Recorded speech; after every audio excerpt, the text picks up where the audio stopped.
guys! Today I'm going to be doing my February wrap-up. I know this is coming to you a bit late, and as you can see I am in a different location because I have been unable to film in front of my bookcase because it is in my sister's room and she won't let me film in there. But we're gonna work through this and I'm now going to continue with the wrap-up. I'm not going to let that stop me. So as short as February is, I managed to read 6 books, which is pretty crazy. 2 of those were audiobooks, but I still read 4 books, so that's a book a week, so that's really good. The first book I read in February was The Secret Diary of Lizzie Bennet by Bernie Sue and Kate Rorick. I actually read this along with the audiobook, so I read the book while I was listening to Ashley Clements, who played Lizzie Bennet in the web series, narrate, and is actually a lot of fun. Highly recommend that audiobook because she does all the voices for all the different characters just like she does on the show, and this was actually a really cute book. I got to learn more about the characters and just all the things that you don't get from the web series, like the wedding and, you know, work days and a lot of interactions with her teacher.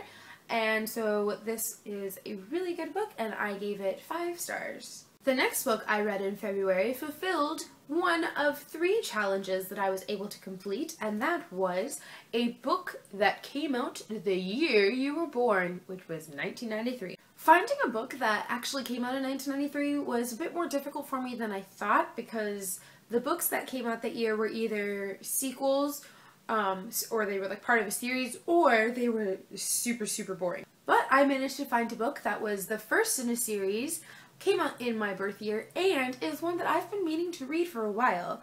So I read A Voice in the Wind by Francine Rivers. I don't like this cover. This is like the generic original cover, I think, but this book was so good. This book takes place during the Roman Empire when Christianity was illegal, and it, for the most part, is about a Jewish-born slave girl named Hadassah who is actually a Christian, and she has to keep it a secret from all of society or else she'll get sent to the gladiators, and it's really complicated. I would put kind of a trigger warning on this for anybody who, there's some sexual content in it, which is surprising, but there's a lot of like just stuff. I did not expect the book to go in that direction. It's a really good book, and I am dying to get the next book in the series because the way this ends is just like, I can't even with this book. I gave this book 5 stars, like a full-fledged 5 stars on Goodreads. The next book I read was actually an audiobook, and it was Scarlet by Marissa Meyer. I chose to continue my trend of reading this series via audiobook because I think Rebecca Soler, who reads the audiobooks, does a great job of doing so. Scarlet is the second book in the Lunar Chronicles, so I'm not going to give too much away, but it's basically a futuristic sci-fi retelling of the Little Red Riding Hood, where Scarlet's grandmother is kidnapped and she meets this guy named Wolf who she thinks can help her find her grandmother. It is so good. It's a great continuation to the series, and you will find out more about my feelings on the series so far later on in this video, but I gave Scarlet 4.5 stars. The next challenge I decided to fulfill was read a book by a female author. This actually isn't that hard because I have a lot of books that are written by female authors, but I read this book in February and I was just like, oh hey, that's by a female, that's perfect. And that was The Winner's Curse by Marie Rutkowski. I do not have the book with me, and it's such a shame because the cover is absolutely beautiful, but go look up the cover because I can't post it here. But anyway, this book is about a noble girl named Kestrel who lives in a society where pretty much everything is kind of like a military state. And she ends up buying a slave boy from a rival country, and he ends up maybe being more trouble than he's worth, hence the winner's curse. There is kind of a love triangle in this book because her father, Kestrel's father, keeps offering this thing where he's like, you either join the military when when your next birthday, or you get married. And she doesn't really want to do either.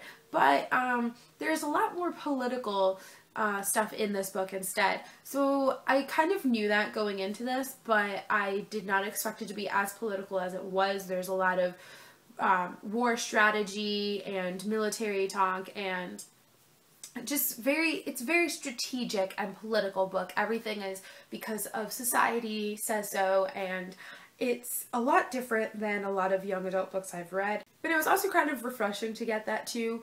But anyway, there were some parts of this book that were kind of boring to me because, unfortunately, as cool as it is, I don't like politics that much.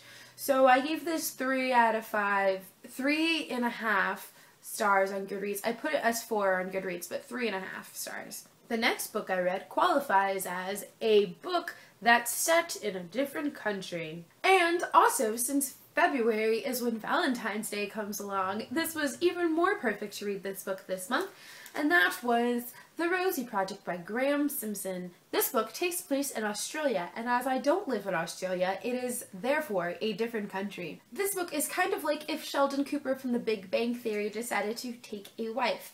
It follows a genetics professor who decides to come up with a survey in hopes that he will find the perfect woman to marry by rooting her out with all the correct and incorrect answers.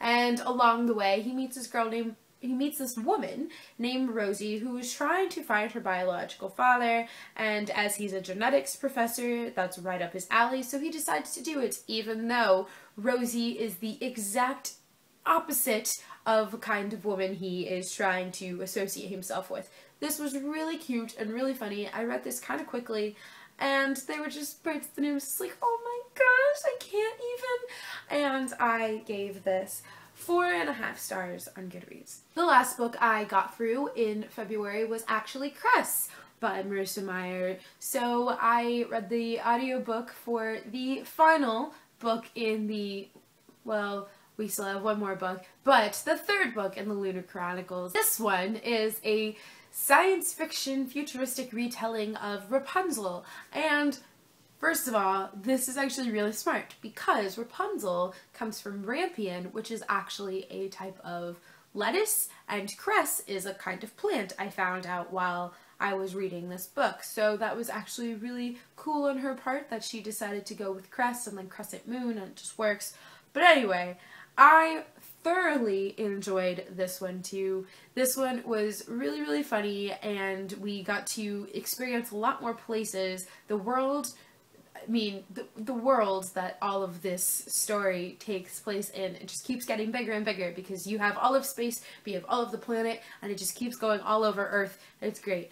And I really enjoyed Crest, but my favorite character in this entire series is actually Captain Carjewel Thorne, and I got a whole bunch more of him in this book, so that was really good. I love him so much, but that's also because I like Flynn Rider. But anyway, sorry. Regardless, I am looking forward to getting through winter whenever that comes out, and I gave this book 5 stars on Goodreads because it was just that good, and it kind of ends on a cliffhanger, so I can't wait to see what happens.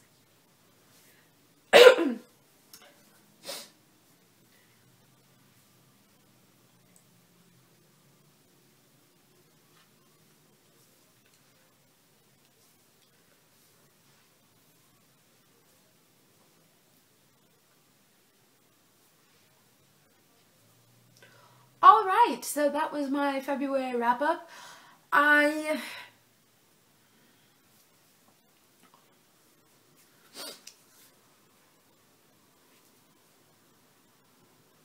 Alright, so that was my February wrap-up. I'm sorry this is so late, and I don't like doing TBRs, as this is the week TBRs usually come out, but I don't like doing TBRs because I tend to just go with the flow and read whatever I want to throughout the month. If I just feel like reading that, then I will... Oh my god.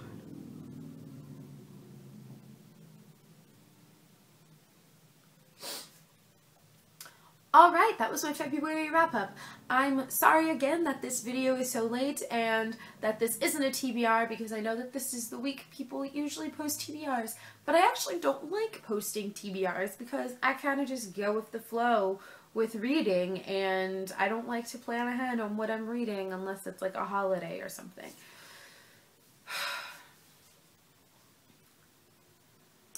But anyway,